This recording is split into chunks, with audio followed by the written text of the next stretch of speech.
So Ben, hi. Hi.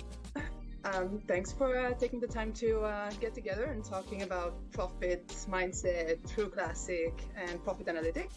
Um, Of Super course, thanks pumped. for We've having got me. some, yeah, sure. So we have some great questions for you. And actually, we started working together like last year, I think, and it was clear since day one that the True Classic team are super professional, fast movers. But I'd love to hear from you something about True Classic that perhaps I don't know yet. Okay, what don't you know? True Classic. One fun fact about us is that we bootstrapped this brand in 2019 and we're able to scale profitably in 2 short years, north of 9 figures. Nice. Great fact. Yeah. Um, and yeah, you're also one of the biggest advocates for contribution profit tracking. Obviously, it's all over the place. I'd love to hear kind of what's your philosophy and your belief when it comes to e-commerce tracking, what your core belief is, and what you really kind of try to follow. Yeah, so we believe in a very simple North Star, which is everybody on at this company needs to focus on driving marginal, incremental contribution profit. That's what we look at, that's what we evaluate, that's what we optimize towards. And so it starts with actually understanding what is your contribution profit.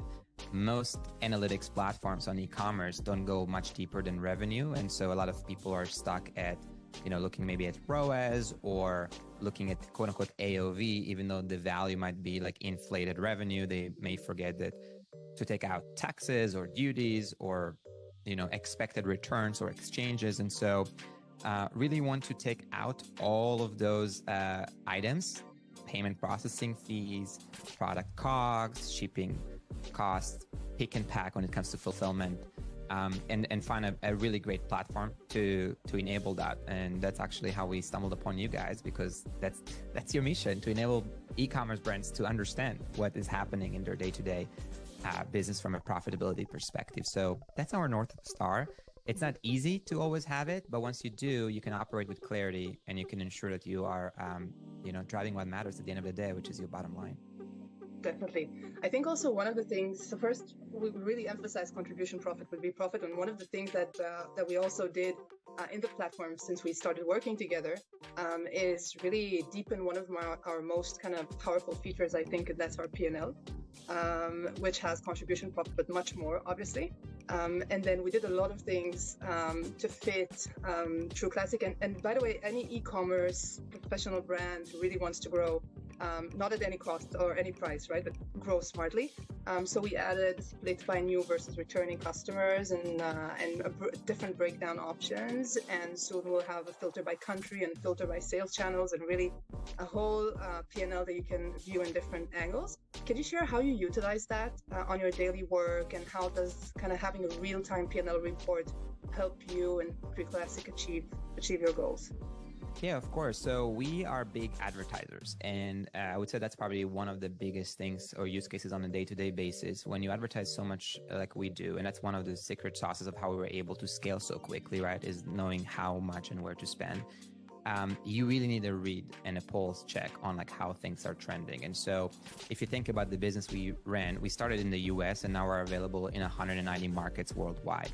When you think about contribution profit in that context, looking at the overall business might be too high of a view, where you might be more interested to see, are there any particular countries that are more profitable than others, right? So being able to see the breakdown allows you to say like, hey, look, maybe we should ramp up in Germany and pull back in Australia, or maybe we should ramp up in Israel or Mexico, right? Because it's more profitable.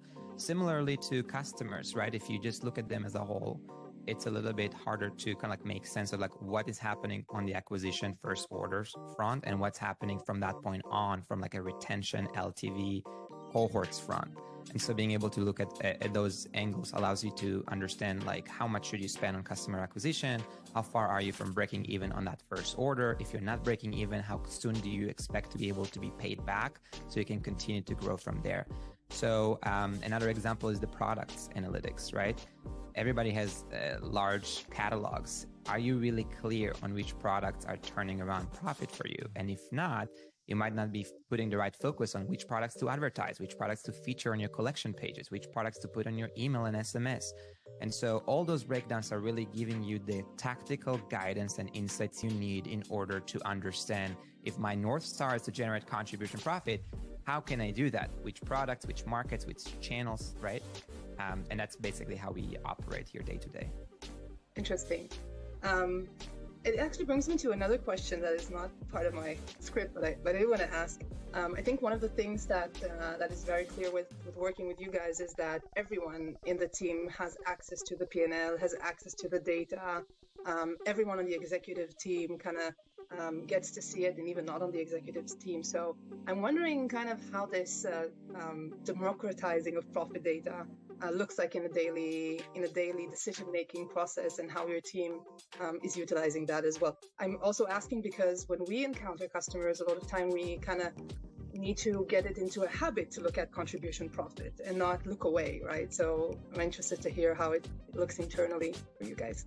100%. So when we kind of like thought about the culture at True Classic, the top value that we coined was move the needle. This is a company that cares about making an impact. And the needle for us, if you think about the purpose of the brand, is to make everybody look good and feel good. In order to be able to do that, we got to first make sure that we're serving those customers as being reflected by revenue, right? When you sell, what does that mean? It means that you were able to deliver that value to someone who found it and is a happy customer. And then be able to sustain that and continue to grow, which is the profit line, right? So in order for us to deliver on that mission of look good and feel good, we need to do two things really well. We got to drive top line revenue and grow this brand and reach people. And we got to drive bottom line profit so we can continue to do that, reinvest, scale further, grow the brand. And so those are the needles. In order to actually deliver on that, people at this company need to understand what are their individual needles, what is expected from them, what is the impact looking like. So we've never shied away from being insanely transparent about everything that we do internally and externally. Even on some of the podcasts, like the ones we do, I know we share a lot of different numbers and things like that. If you will, we're close to like building in public.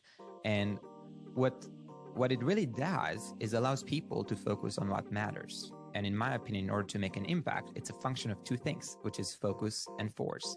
And if you allow people to focus on the things that matter because they have an understanding of like how to, like if I just told you, hey, drive contribution profit or drive EBITDA every day, but you don't know what it is or where to find it or how you can impact that, then it doesn't matter that I'm telling you all day long to focus on that. You're not equipped to be able to do that. But if I did, that helps you put the focus. That's the scorecard. That's kind of like quote unquote the strategy, right? Like you're going in a direction that moves the needle. And then you put the force, right? Hard work and creative execution, problem solving. And those are kind of like the mantra here at True Classic is that we are relentless about being better tomorrow than we are today. As simple as it sounds. And really the analytical financial view allows us to put the focus and energy where it needs to go in order to drive the results we care about and move the needle. Yeah, I think it's super empowering even for an employee or a manager or anyone to have the set of tools and ability to make good informed decisions. So it's a good job with that. I actually want to maybe take one step back. Even though we talked about product and you talked about markets and all of that, and also you guys, you do D2C, you have an Amazon shop, and you have different channels where you can look at separately with profit or aggregate a view and look at your profit across all of them. What are the kind of main metrics out of the contribution profit, or if it's the only one, then that's good, okay? That you compare across channels, and in reality, how do you take these insights and optimize your business in different channels later? 100%. So, the reason I love contribution profit is because it's supposed to include all the variable costs, right? And then you think about below that, there is OPEX, which brings you to EBITDA, and then some other adjustments, right? Like interest on debt and things like that. So if you think about the way we compare apples to apples across channels, we're trying to basically account for all the variable costs as accurately as possible. And contribution profit is a really good line on the P&L.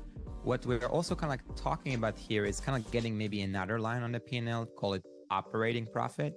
And, some people use operating profit interchangeably with EBITDA. But what I'm calling for operating profit is to basically be contribution profit net of any variable OpEx that is incurred because we're doing a channel. Perfect example for that might be retail, right? Had we not done retail, we would not be incurring OpEx such as like the salaries of the, store associates and the actual store rent and the utility bills, right? And so even though all that is technically OpEx, it actually varies with our choice being in retail.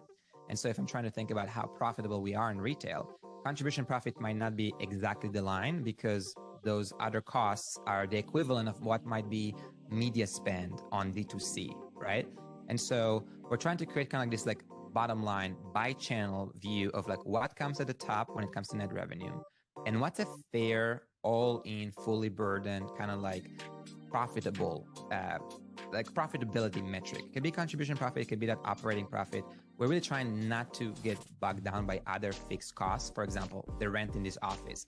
That doesn't matter to us whether we do retail or don't do retail, do Amazon, don't do Amazon, right? So I don't want to pollute fixed costs into the kind of like equation of how different channels perform for us as a brand. And really what we're trying to do every day is take a very objective approach of which channels look most promising. The challenging act there too is in how do you properly allocate costs across channels. So as an example, if we think about media spend, which is a really big line on our P&L, we spend many tens of millions of dollars advertising. A policy might be to say all your media spend should be tied to your direct-to-consumer channel. Why? Because you're linking to that channel. But the reality is when we spend more on advertising direct to D2C, we also see that we are selling more on Amazon or we're selling more in our stores, right? And so we are really trying to take a more sophisticated approach, trying to understand that cause and effect, right? And which variable costs should impact which P&L, which goes deeper into kind of like attribution and allocation. So there is a few kind of like challenges as you're trying to go a little bit lower on there. But then even, a level above the contribution profit, let's just say gross profit, that's a little bit easier to understand, right? Because you're like, okay, I'm generating orders. Let me just take out all the obvious costs that I can associate with each, whether it's the product COGS or the payment processing fees, right? Like that is a line that I think is apples to apples. As you go a little bit lower, it starts getting a little bit more involved, and you really just want to make sure that you're not making the wrong decisions on how profitable a channel is. Is another quick example with retail. There is impact of the retail stores that does not come through the four walls, right? When someone sees you in retail, they might want something else and then they go online and buy it. How do I attribute that, right? And so it won't be fair to judge the channel just based on what is happening in the stores. I got to think about it more holistically from like an omni-channel perspective and try to make some good judgment on like how profitable retail is for us and what's the ultimate impact, right? As just a quick example. Good example. Super interesting. I think for the last two questions, I want to take you to my area a bit. And that's, you're in e-commerce, but eventually you have this really nice tech stack that you're using, right? And you're using multiple products and to calculate different things. So I'm wondering, kind of planning tech stack is usually a challenge, and I'm not sure if it's your bread and butter, and it's if it's something that you're used to. So I'm happy to hear kind of how you are thinking about when you're approaching, taking on a product to help you with your operations, your profit analytics, or any of that, and also the be profit angle of it. Kind of what were the aspects of be profit that made you make the decision to hop on board? Yeah, absolutely. We've built, so I mentioned to you guys or earlier, this like soundbite of we were able to take that in for a second, bootstrapped a brand going into a commoditized space with no X factor, no celebrity, no bunch of VC money to burn, no like, I don't know, some crazy edge from like the product perspective, and grow it past $100 million in 2 years profitably.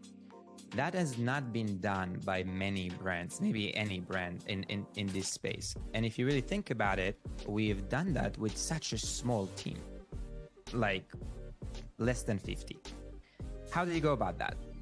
You gotta find incredible partners to really empower you on that journey. And that's what e-commerce is about. And I'm really, really big on partnerships. And what does that look like?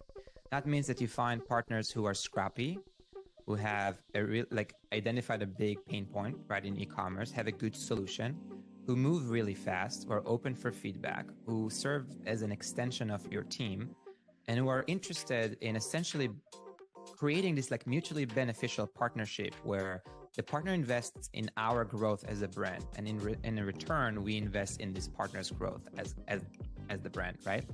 And so what that looks like in practicality, and what I'm looking for from the partner's perspective, I want to know who's that founder, and I want to talk to them, and I want to really understand like their founding story and kind of like their DNA. We don't do well with like tech dinosaurs and that are super slow, not really innovative, not really looking to kind of like move. And so that's really important to me, so I understand who we're working with. I then want to know that we have on a day-to-day basis their A+ team. We don't like working with like, hey, here's a great founder sells us on something, and then they bring us some, offshore, I don't know what, individuals to quote unquote help us day to day. And you feel like, oh yeah, I was totally oversold and now I'm getting like really poor service. So that's really important to us. We want openness to our feedback and needs, where it's like, if we share with you thoughtful requests and we're not ridiculous, you would take that to heart and you would really help us prioritize your roadmap around our business needs. And we kind of are building this together. And we want that, and we want speed. We want speed and execution. We don't want to hear this is on the roadmap for Q3 of 2027. That is not True Classic speed. We want to hear, we got you, we're going to deliver on that next week. And that's a lot of the DNA that we're looking for. Then from our side, what we do is we really find the best partners we can, and we try to help them as much as we can with, again, thoughtful feedback and thoughtful recommendations, and a great partnership and conversations like that, and really giving people the shout outs that they deserve, because you're helping us on this journey and the world needs to know. And that's what I love, doing things like that, because for any operator out there, frankly and transparently, and I have no skin in this game, they would be really smart to look into Be Profit and be able to start understanding their profitability if they don't have another tool doing so. And that would be just a really wise solution to add to your tech stack. Like, we found a lot of value in it. So that's kind of what we're looking for. We have over 100 for context and like different SaaS partners in this environment. And this company is just built on, again, the backbone of a lot of really, really good partnerships. And we don't take that lightly. And frankly, we also don't take that lightly as in like, if we started a partnership and it doesn't go super well, we are not shy from, switching over or finding, a better partner that does that. But what I found most success with is with partners who understand that this is a very fast moving industry and that you have to move in order to stay relevant, or someone else is going to do that instead of you. It's a race. Business is a war, right? We're all trying to, get stuff done, and done is better than perfect. And so that's actually probably the one characteristic I would put above a lot of other ones. How fast do you move? Interesting. How fast do you think Be Profit moves? Pretty fast, I would say. We obviously, we've been working for quite a few months. I know there was no shortage of requests, but pretty fast. And that's where we're still working together. Maybe my last question would be kind of, is there anything that, or I'm pretty sure there is, but what is it with Be Profit that you're now able to do easily or more efficiently or more accurately, wherever you want to take it, that you couldn't do before, or it was a challenge before? Yeah, I think I talked about it earlier. If you look at Shopify provides a lot of different metrics, but are not necessarily the most accurate. And I think that's where a lot of people struggle, right? You might look at AOV, but again, you forget that the value is not the real value coming from your orders. It's a very surface level value. It might be like gross revenue, not net of all the things you do. You might need to account for returns separately, right? Because Shopify will ding the day the returns are being processed versus the day that the orders were processed, right? And that can really mess up your read, especially if you think about, let's just say January, and you now get a lot of returns from the peak in Q4, and that might make your numbers look really bad, but in reality, you might be generating perfectly fine orders. You just need to account for things in the right time frame. And so in short, what it allows us to do is just get visibility to order level profitability, and in some cases down to product level profitability. That granularity is super, super important.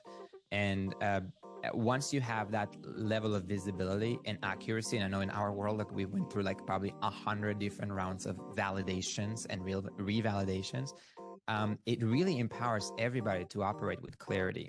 And BI and data is a complicated thing.